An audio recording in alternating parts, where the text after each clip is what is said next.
In this video, I'm going to give a general overview on the technologies that powers the industry of FX, CFDs and crypto. Whether you're a broker or a trader, the technologies that you use, this is an overview about those technologies. My name's Dino with DGM Tech Solutions, and if you like this content, please hit that subscribe button below and the bell notification icon to get notified whenever I upload new content.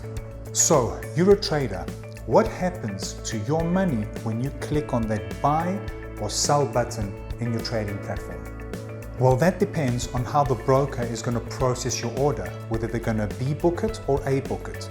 In the slideshow, this is an example of a B book in where your trade is placed and confirmed on the broker. The broker needs to be licensed to be able to do that. They need to be a market maker and have the relevant license for that. And the risk is with the broker, meaning if you as a trader have a profitable trade, the broker has to pay that full profit to you. And also on the flip side, if your trade is not profitable, the broker pockets the total of that loss in the trade. In the case of an A book, that is STP, that's another term, so straight through processing, the broker does not take the risk. What happens is the trade from your terminal comes to the broker, and then the broker passes it on as if the broker is also trading with another broker or another market maker in the industry. That could be a bank or another liquidity provider. They get back that confirmation and then send that confirmation back to you, and they charge a modest commission on top of that trade. That is, in essence, the difference between an A book and a B book and what's happening with regard to the processing of your order. Now, technology plays an important role. If the broker has got a poor performing server, it's going to take longer for that order to process. But if a broker takes their technology seriously, that order will get processed quickly, and then in turn, if they're going to A book your trade, that order should get processed quickly, and latency also plays a role. So the distance there is between your terminal and the broker's server, and in the case of an A book where it's getting sent to the market maker or liquidity provider, the latency from there and back. And the execution time is the total time it takes for the latency, the order to reach the broker server, process it, send it, and then the latency, in the case of an A book, the latency to the liquidity provider, they process it, the confirmation comes back, it gets processed on the server and then goes back to your terminal. All this happens in milliseconds, which should be. Depends where you are. If the execution time is over 200 milliseconds, that could cost your trade. So there are solutions on that. One possible solution to cutting off the execution time, and many traders are already using it, is VPS, which stands for Virtual Private Server.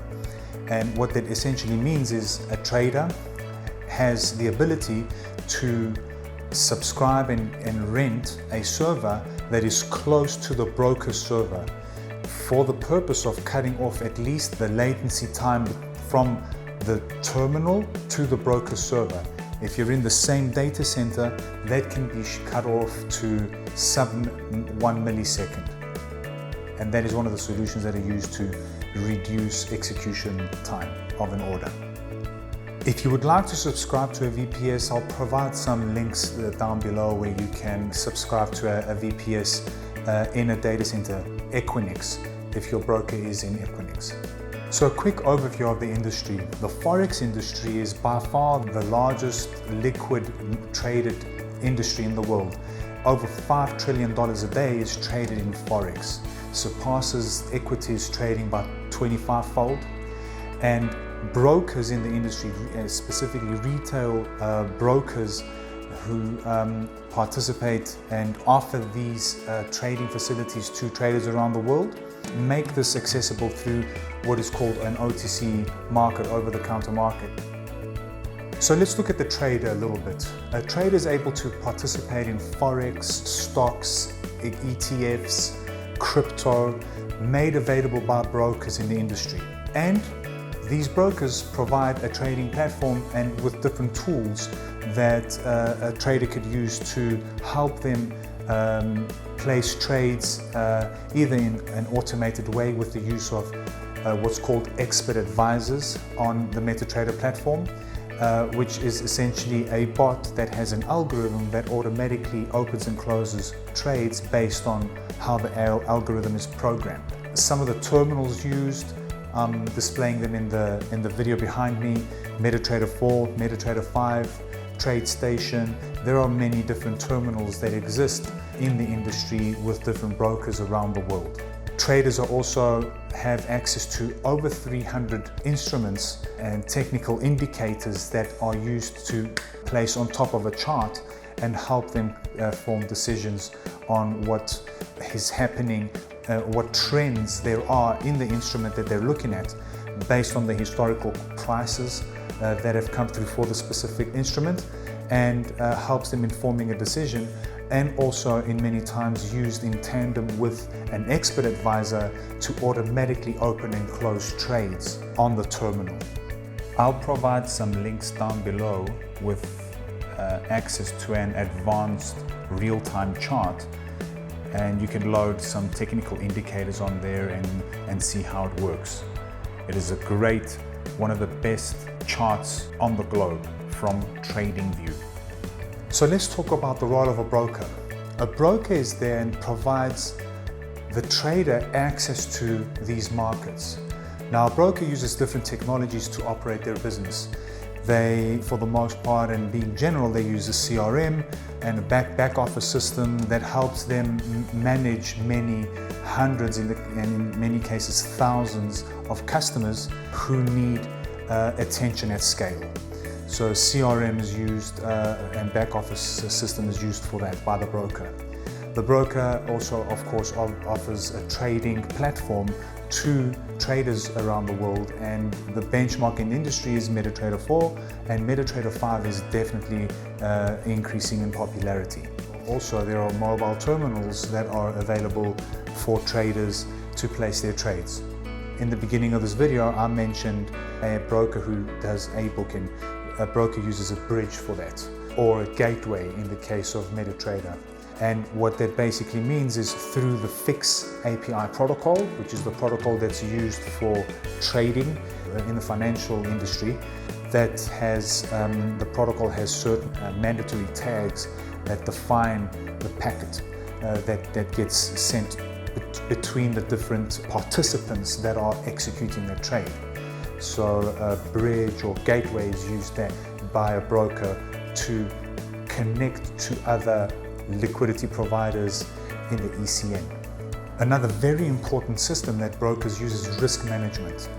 What that basically means is a broker can in real time look at their exposure based on the activity of their traders, the customers that are trading with them. Especially if a broker is a market maker and has all the risk in the event where a trader's closed trade has a profit. Brokers have a risk management, and it's even mandatory by regulation to have a risk management solution to cover exposure in the case that there is exposure. For example, when the Swiss franc unpegged from the euro back in 2015, many brokers went under because they couldn't cover the exposure they had from the trades that were placed on the instrument with CHF euro.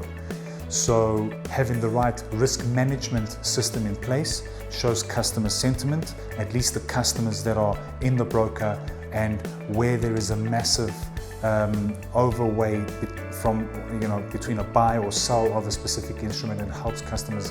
That's just an example on how risk management is used.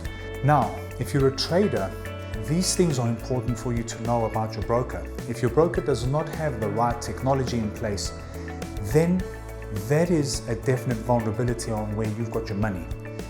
So, for example, if a broker has got risk management in place, they're safeguarding your money with them, because if the broker goes under, then you're going to have a bit of difficulty getting your money out from the broker. So do your due diligence. Regulation is a great thing. Brokers don't like it because it's made it difficult for them to get new customers, but for the long run, it is also good for the broker, in my opinion. Now, Look at the broker, see if they're regulated. It shows the intent of the broker and whether they're in the market to provide a value service to you. Generally, look at the spread of their assets. How much spread is there in the different instruments that you're looking to possibly trade. Look at the execution speed. Before you put your money with them, take a look at how their technology is. Ask customer support. Get on the chat, speak with them, ask them questions, do your due diligence. I've got a slideshow in the back over here where I've got some bullet points that I don't remember off by heart, but take a look at them, do your due diligence if you're a trader, and if you're a broker, then of course, if you're in here in the industry to provide a good value-added service, then kudos to you. Thank you for watching.